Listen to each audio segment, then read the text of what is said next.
There is a new huge cheating scandal in the chess world. And now also Magnus Carlsen, world's number one, is taking part in that scandal. Well, in this video I will tell you more about it, but let's go first back to my last two videos, because there was one anonymous grandmaster playing against one e4, the move a5, and after d4, rook a6. Voluntarily sacrificing the exchange, and it's just absolutely a rubbish opening. But he was destroying one of the best online blitz players, Daniel Naroditsky, in very cool fashion. So then later chess.com banned this anonymous grandmaster, but he felt totally treated unfairly and decided to step forward and reveal his name. It's Brandon Jacobson, very strong young grandmaster, around 20 years old. And well, he got banned by chess.com, but this is a huge new developing story, as well. There's no proof at all that he had been cheating at all in one of these games. He's just a strong player making use of a rubbish opening and then crushing one of the best online blitz players. And now Magnus Carlsen is playing this exact system himself, with the black pieces and the white pieces as well. He played in Title Tuesday and he scored 8.5 points out of 11 games. Tremendous score. Should be said though that not in all the games the opponents decided to grab the exchange. Maybe there were other move orders so that one of the sides was not able to take the material. But nevertheless, it's quite remarkable that Magnus has been repeating this opening, so more and more people will start playing this line. And will Magnus also get banned? I'm very interested to see how this story is going to unfold. But anyway, what I would like to do first here with you is show you one of the games Magnus played in Title Tuesday. He played with the black pieces against a young international master from Poland with the name Jan Klimkowski. I think he is 16 years old, but already rated over 2,500 in FIDE rating. Online chess, he is around 300 points lower than Magnus. Anyway, let's have a look at this game. What happens here? Knight f3, and Magnus, instead of playing this move b6, which was the choice of Brandon Jacobson in most of his games, with the idea to go bishop b7 and queen a8 to put pressure on this diagonal, Magnus has a different idea for this occasion. He played the move g6, castling kingside, bishop g7, knight c3, d6. So here there are even ideas to get a bishop out to a g4 to put pressure on the knight on f3. So white goes h3, black goes knight f6. Where is black's compensation? Frankly speaking, it's not clear to me at all. But Magnus wants to get a game. e5. Attacking the knight on f6. The knight goes back to d7. And always you have to watch out for typical pawn sacrifices like e6. And if you do take, well, knight g5, this may look dangerous because then the queen can get threat, but black can still move the knight away. So this didn't happen. It's not bad for white at all, but white played here first the move rook e1. So it's clear that he is looking at ideas to prepare this e6 pawn break. Knight b6, so the bishop is controlling the e6 square, queen e2. Black castles. Now the bishop comes out to g5. So here we are with pressure against the pawn on e7. White is about to take on d6. So black played here the move f6. Pawn takes. You're hitting the bishop on g5. Looks as if your king side has been weakened because of these pawn moves. But white doesn't have a light squared bishop to attack the king. So here the bishop got to go back. Black played the move bishop to d7, and well, not really sure what the idea is. Probably you want to put a rook on e8 at some point. Even though exchanging pair of rooks, it's not probably going to help black that much. In any case, white played a4. And to be honest, I'm not sure about this move because it does give black the opportunity to install the knight on b4. This is a great square. Keeping an eye on this pawn on c2. It's still defended by the queen, but it means the queen also has some defensive task, and therefore I would have preferred to keep the pawn on a2, to have the option to play a3 anytime soon. But after a4, knight b4, there are still ideas. For instance, a move like knight a2 to offer the exchange of knights.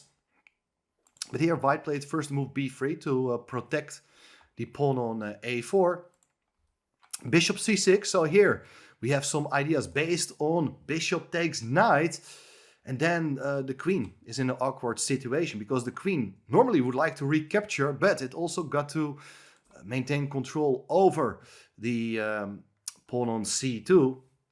So therefore rook a c1. Rook is now taking over the defensive task from the queen. Black goes queen d7, and that's an interesting moment because here white felt like, okay, I do have the chance here to force the exchange of queens with a check on e6. So queens are coming off the board, and the knight comes into d5, attacking the knight on c3 as well as the bishop on f4. So knight takes d5 played, bishop takes d5. And, well, here the rook got to move. The rook actually went to e7, but in hindsight, maybe rook e2. It's a safer square. But now, look, after rook e7, this rook looks pretty dangerous, right? Attacking the pawn on c7. But here, both players missed a nice tactical opportunity, because instead of a bishop, you really want to have a knight on d5 to attack the rook and the bishop. And with this move, bishop takes f3.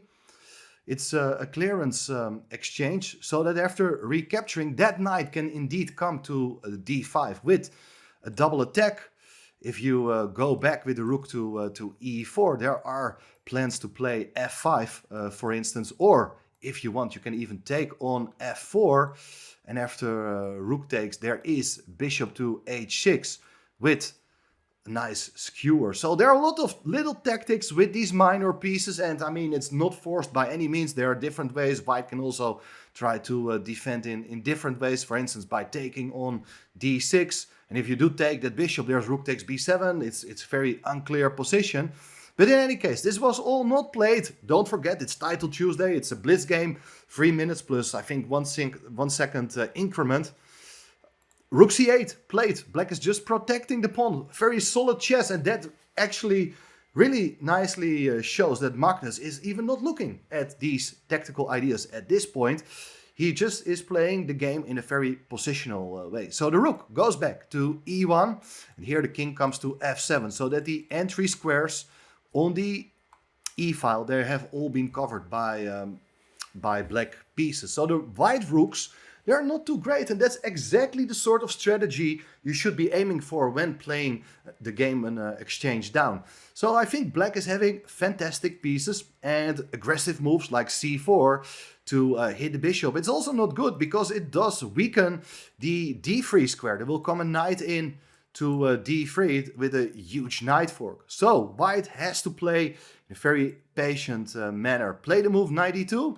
Probably preparing c4 ideas at some point, but first there's g5 to hit the bishop. Bishop goes back. Now, interesting moment, knight a2, just checking out what the rook on c1 is going to do next. The rook goes to a1 to tickle the knight. Knight goes back, rook a c1, and being an exchange down, you can just go for the repetition of moves by playing the move knight a2 again, but that's not what Magnus wants. He feels like, okay, there's no reason not to continue the game. He's not afraid, and he also doesn't want to give his opponents the opportunity to say that they have been making a draw with world's number one. They will be proud their entire life. And it's also good that you just try to play on as much as you can. So we can also learn from world's number one, from just playing on these kind of positions, which are objectively significantly worse for him. But he played the move h6, and he wants to keep the game going. So what's the idea behind this move? Well, after knight c4, the idea is the pawn is under threat. You go b6, the bishop goes to d2, and now the pawn comes to f5. That's why you play this move h6. Beautiful pawns. You see that the bishop is hitting the pawn on d4. And once again, you don't want to play the move c3 because it allows knight d3. So here white goes for the move bishop takes knight. You see that white is material up. It is aiming for more and more exchanges. But are the rooks really better than the bishops? That's the big question. Pawn takes b4. Knight comes to e3 to hit the bishop and the pawn. Bishop goes back to e6. White moves the pawn away from the square where it's under an attack. It hits the bishop. Bishop goes back to d7. How to evaluate this position? These bishops, they look fantastic. but they don't have any clear targets here at this point.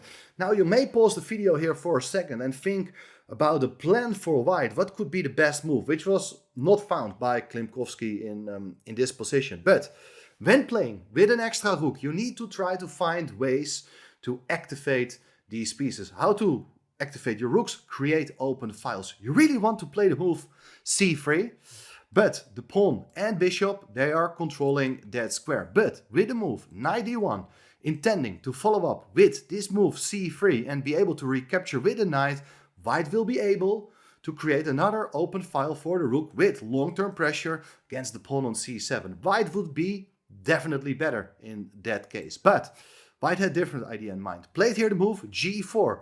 Aggressive move, trying to open up a front on the king side, but that can also backfire, because here there comes the move bishop c3, attacking the rook on e1. The rook goes to e2, and here the rook comes to e8. So it's black who's taking over control on the e file with its rook. The knight is pinned, not able to move, and also after taking on f5, for instance, you can simply recapture with the bishop, as the knight is unable to move. Black is even hitting the pawn on a3. Therefore, white didn't capture, but first played here this move, king to f1. So the king is supporting the rook. And now you would expect probably black to do something about that pawn on f5. But instead, there is bishop c8. Beautiful idea. And one of the key points, of course, is that if you are going to take on f5, well, then there is this move, bishop to a6, with a beautiful attack on the rook. That is not possible. Instead, white decided to take with the pawn, so that if you ever go bishop a6, the knight can still interfere on c4. That is one key idea. But you are not in a rush here. Look at what Magnus is doing. He is just improving its position and now brings up the rook to e4, so that the rook also controls the c4 square. And if you do get a chance, bishop a6 with the idea to take the knight on c4 could be a great idea. And later on, all these pawns on d5, f5, h3, f2, they're isolated, weak pawns. So black can try to find ways to eliminate these pawns. Well, white played f3 to attack the rook.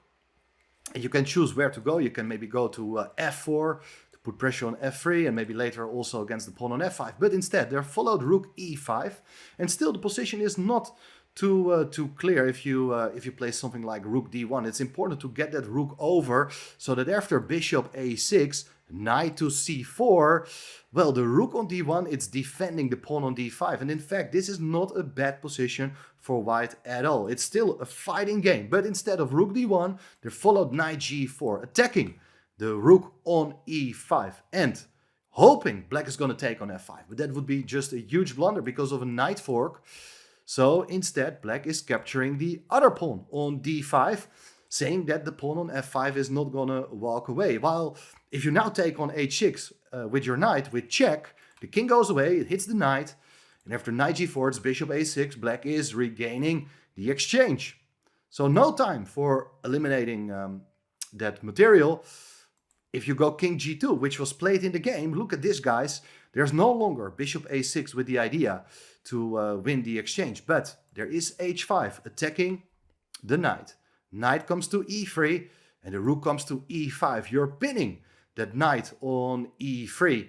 And, well, its position is getting more unpleasant every move.